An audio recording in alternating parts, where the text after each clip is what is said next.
பாடலை சொல்லாது. நாதந்தாள் வாழ்க, நம்மை காப்பாற்றுற இறைவனின் திருவடிகள் என்றும் வாழ்க. இமைப்பொழுதும் என் நெஞ்சில் நீங்காதந்தாள் வாழ்க.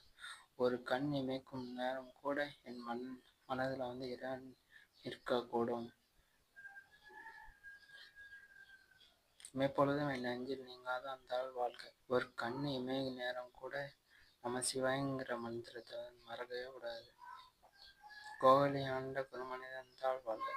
என்னை அறியாமலிருந்து எடுத்து காப்பாற்றிய குருவின் திருவடிகள் வாழ்க என்று சொல்ற. ஏகன் அநேகன் இறைவனடி வாழ்க. ஒருவனாக இருந்தாலும் பல வடிவங்களோ தோன்றும் அந்த பரமசிவன் வாழ்க. இந்த பாடல்கள் நமக்கு சொல்றது என்ன? இறைவன் வெளியில் இல்லை, அவன் நமக்குள் உள்ளே இருக்கிறான்.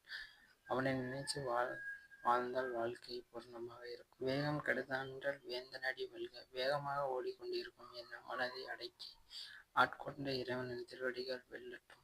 பிறப்பறுக்கும் பிஞ்சந்த பைகளும் வெல்க. பிறவி புலந்தார்க்கு செய்யன் தன் புகழ்ந்தால் வெல்க. புறமாக தோன்றுபவர்கள் எட்டாத ஆனாலும் உள்ளத்தால் உணர முடியும் இறைவனின் திருவடிகள் வெல்லட்டும். கரங்குவிவார் உள் மகிழும் கேன் கழல்கள் வெல்க. கைகளை கூப்பி வணங்குகின்றவர்களின் உள்ளத்தை மகிழ்விக்கும் இறைவனடி திருவடிகள் வெல்லும். சிறங்குவிவார் ஓங்குவிக்கும் சீரன் கழல் வெல்க. தாழ்மையுடன் தலை வணங்குகிறவர்களை உயர்த்தும் பெருமைமிகு இறைவனின் திருவடிகள் வெல்லும். அடுத்த பதிவு ஈசனடி போற்று. ஈசனின் திருவடிகளை போற்று வாழ்கிறார். தேசனடி போற்று. ஒளியாக விளங்கும் தேவனின் திருவடிகளை போற்று. நேயத்தே நின்ற நிலனடி போற்று. அன்புள்ள மனதில் நிற்கும் பரிசுத்தமான இறைவனின் போற்று. மாயை பிறவி அறுக்கும் மன்னனடி போற்று. மாயமான இந்த பிறவி சொல்லலை அறுக்கும் அரசன் போன்ற இறைவனை போற்றி அப்படின்னு சொல்றாங்க.